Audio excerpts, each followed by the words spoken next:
छोटा ऊ और बड़ा ऊ, छोटा ऊ और बड़ा ऊ, ये दोनों भाई भाई होते हैं, है ना। ये दोनों क्या होते हैं? बड़े ऊ के पीछे पूंछ लगी होती है और छोटे ऊ ऐसे ही होता है, पूंछ नहीं होती है।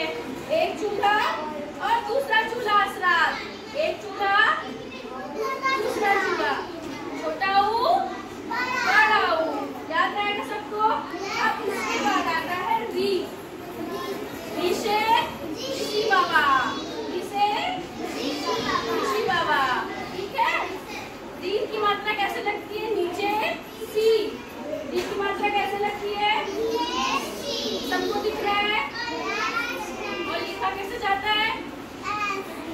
री कैसे लिखा जाता है? सीधी डंडी, ऊपर तिरछी, नीचे तिरछी, ये लाइन, ऊपर डंडी, क्यों नाखून खा रहे हो? री से ऋषि, ऋषि बैठकर ध्यान लगाता और एक गिलौटा आता, ऐनक पहने भालू आता। तो ए से एड़ी, ऐसे ऐनक, ए की मात्रा एक लगती है और ए की मात्रा दो लगती है। ए की मात्रा कितनी लगती है? एक, और ए की मात्रा दो। एक गिलौटा घर को आता, ऐनक पहने भालू आता, ऐनक माने चश्मा, चश्मे को हिंदी में क्या कहते हैं? ऐनक। ओ से ओ में एक मात्रा और इसमें बड़ा भाई क्या है? ओ। इसमें कितनी मात्रा? इसमें कितनी मात्रा? ओ, आओ, वेरी गुड। अब इसके बाद क्या आता है?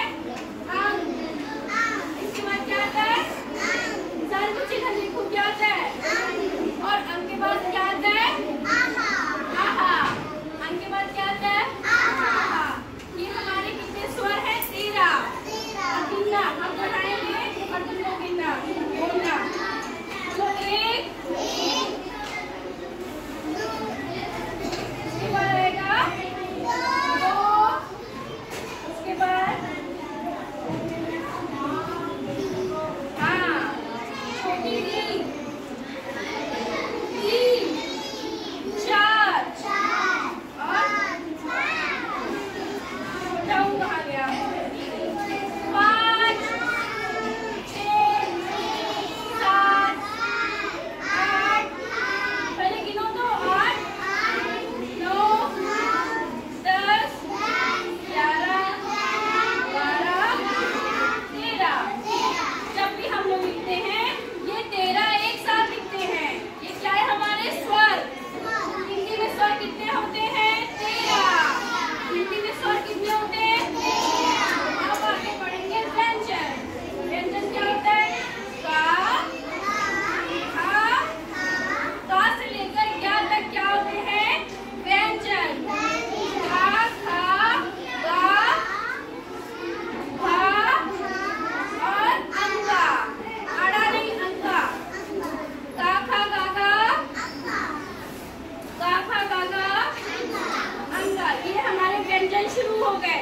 इसीलिए हम कहते हैं कि इसको नई लाइन से लिखो। हम कहते हैं ना, अब यहाँ से हम लोग नई लाइन से लिखेंगे। यहाँ से क्या करेंगे? क्योंकि अब हमारे नई लाइन से लिखना, नई मिटा लो ये का से नई लाइन से। अब हमारे 13 स्वर खत्म हो गए, व्यंजन शुरू हो गया, नई फैमिली शुरू हो गई। तो हम लोग का, खा, गा,